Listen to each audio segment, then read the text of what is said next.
Hola, ¿qué tal? Bienvenidos y bienvenidas. Hoy tenemos preparado un resumen, bastante enfocado en los temas de la semana 5. Esto del curso de literatura del Centro Preuniversitario de la Universidad Nacional Mayor de San Marcos. Vamos a conversar sobre literatura española medieval y también los inicios del Siglo de Oro. Exacto. La idea es darle una mirada a las características, bueno, las más importantes, de la Edad Media en España. Y claro, detenernos un poco en el poema del Mío Cid, que es fundamental. Y luego, sí, ver algo del Renacimiento español, sus expresiones literarias. Perfecto. Empecemos entonces con la Edad Media. Un periodo súper extenso, ¿no? Casi 10 siglos. A veces se ve como, como de cierto atraso cultural en Europa. Se menciona mucho el oscurantismo, el fanatismo religioso. Sí, es una visión común. La teología y la fe eran como el eje del pensamiento, ¿verdad? Históricamente, para ubicarnos, abarca desde la caída del Imperio Romano de Occidente, allá por el siglo V, hasta eventos ya del siglo XV, como la caída del Imperio Romano de Oriente, el descubrimiento de América, la imprenta. Eventos que cambiaron el mundo, claro. Totalmente. Y para la península ibérica hay que entender dos cosas clave: las invasiones visigodas en el siglo V y, sobre todo, la invasión musulmana, que empezó en el siglo VIII. 8 siglos de presencia musulmana, eso marca muchísimo. Muchísimo. Una huella cultural, lingüística, enorme. Y esto, claro, generó las guerras de reconquista. Las luchas por liberar el territorio, ¿no? Y la formación de los reinos cristianos. Justamente. Ahí se consolidan Castilla, León, Navarra, Aragón. Se van formando las nacionalidades, digamos. Obra cumbre, el poema del Mío Cid, que se considera el primer gran texto literario en castellano romance. Exactamente. Es un cantar de gesta. Y es anónimo. Se cree que se creó oralmente, por juglares, quizás en el siglo XI. Lo que tenemos escrito es una copia posterior, de 1307, hecha por un tal Per Abad. Ah, un copista. O sea que originalmente era cantado, recitado. Sí, esa era la tradición oral de los juglares. Pertenece al género épico. En cuanto a la forma, pues la métrica es irregular. No sigue un patrón fijo de sílabas. Y la rima es asonante. Solo coinciden las vocales al final. Entendido. ¿Y los temas? Más allá de la historia del Cid, Rodrigo Díaz de Vivar, Bueno, el tema central, sin duda, es la honra del Cid. Cómo la pierde y cómo lucha por recuperarla. la honra era importantísima en esa época. Fundamental. Pero hay más capas. Por ejemplo, el ascenso social por méritos propios. El Cid no era de la más alta nobleza, pero por sus hazañas... Gana prestigio y riqueza. Se enfrenta a la nobleza de sangre, digamos. Exacto. También está muy fuerte la idea de guerra santa contra los musulmanes, pero unida a la liberación nacional. Y no podemos olvidar el fuerte amor familiar del Cid por su esposa e hijas. Y algo importante, él busca justicia, no venganza personal. Interesante distinción. ¿Y cómo se estructura la historia? Sé que son 3 cantares. Sí, 3 partes. A ver, en el primero, el destierro del Cid. Básicamente, el rey Alfonso VI lo destierra de Castilla por unas calumnias, unas acusaciones falsas. El Cid se va, pero empieza a luchar contra los musulmanes, gana batallas, envía regalos al rey buscando su perdón. Siempre leal al rey, a pesar del destierro. Esa es una clave del personaje. Luego, en el segundo cantar, las bodas de las hijas del Cid.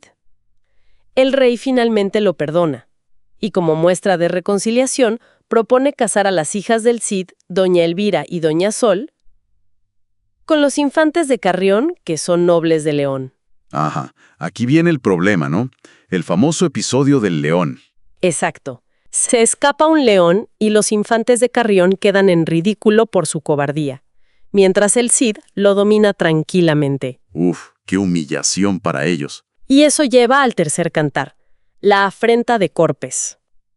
Los infantes, para vengarse de la humillación, se llevan a sus esposas, las hijas del Cid, a un robledal, el robledal de Corpes, y allí las azotan y las abandonan, dándolas por muertas. Una afrenta terrible. Brutal. ¿Y qué hace el Cid? En duelo a los infantes. Se anulan las bodas y al final las hijas del Cid se casan con los infantes de Navarra y Aragón, príncipes herederos. O sea que la honra del Cid no solo se recupera, sino que se eleva. Exactamente. Termina emparentado con la realeza. Su honor queda restaurado y aumentado. Vaya viaje el del Cid. Bueno, dejamos atrás este mundo de héroes y batallas medievales y nos movemos hacia otra época de gran brillo, el Siglo de Oro español. Así es, un periodo de esplendor cultural y literario impresionante, que dura unos 2 siglos más o menos. Se suele dividir en 2 grandes etapas. Renacimiento y Barroco, ¿verdad? Eso es, el Renacimiento en el siglo XVI, con figuras como Garcilaso de la Vega en poesía o el Lazarillo de Tormes en prosa. Y luego el Barroco, en el XVII, con gigantes como Cervantes y Calderón de la Barca. Hoy nos centramos un poquito en el Renacimiento. Perfecto. ¿Cuáles son los temas que mueven a los escritores renacentistas? Pues destacan mucho 2 ideas. Una es el amor, pero un amor, digamos, idealizado, visto como un reflejo de la belleza absoluta, de la armonía del universo. Hay mucha influencia del neoplatonismo italiano ahí. Un amor lo más filosófico, quizás. Podría decirse. Y el otro gran tema es el destino, pero con un matiz importante, el libre albedrío. La idea de que el ser humano, aunque condicionado, puede enfrentarse a su destino, construir su propio camino. Interesante. Y en esta época se ponen de moda ciertas ideas o motivos literarios, los tópicos. Justo, los tópicos literarios renacentistas son como lugares comunes, ideas recurrentes. El más famoso quizás sea el Carpe Diem. Aprovecha el día. Exacto. Disfruta el momento presente, la juventud, la belleza, porque el tiempo vuela y todo es fugaz. Otro es el Beatus Ille, ¿no? El elogio del campo. Sí, feliz aquel. Es la alabanza de la vida sencilla, retirada, en contacto con la naturaleza, lejos del bullicio y los engaños de la corte o la ciudad. Y relacionado con eso está el locus amoenos. El lugar ameno o agradable.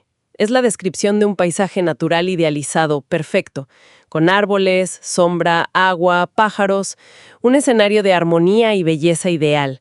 Clarísimo. Cambia mucho la sensibilidad respecto a la Edad Media. Y en narrativa, mencionaste antes el Lazarillo de Tormes. Eso nos lleva directo a la novela picaresca. Fundamental. Es una creación muy española, muy original del Renacimiento. Y marca un contraste enorme con la anterior. El protagonista ya no es un héroe idealizado como el Cid. No, para nada. Es el pícaro. El pícaro, un personaje de baja extracción social, un marginal, que tiene que usar su astucia, su ingenio para sobrevivir en un mundo hostil. Es un antihéroe. ¿Y qué características tiene este tipo de novela? Son varias y muy marcadas. Primero, busca un reflejo realista, a veces muy crudo, de la sociedad de la época. Segundo, suele ser autobiográfica, narrada en primera persona, como si el propio pícaro contara su vida desde niño. Yo, Lázaro de Tormes. Eso es. Tercero, utiliza mucho el humor y la sátira como crítica social, para burlarse de las apariencias, de la hipocresía, de las instituciones. Una crítica desde abajo, digamos. Exacto. Cuarto, la estructura es episódica. Sigue las andanzas del pícaro sirviendo a varios amos, sin una trama única y cerrada. Son como episodios sueltos unidos por el protagonista. Y por último, funciona casi como un documento sociológico. Totalmente. Nos muestra la lucha de clases, la vida en los márgenes, la visión del mundo desde la perspectiva del desheredado. Es un retrato social muy potente. Qué interesante ese cambio. Del héroe que restaura el orden y la honra, pasamos al antihéroe que sobrevive como puede en medio del desorden social. Bueno, con esta imagen del pícaro, creo que podemos ir cerrando este repaso de hoy. Sí, hemos cubierto bastante, desde el Cid hasta Lázaro. Y quizás como reflexión final, queda pensar en eso, ¿no?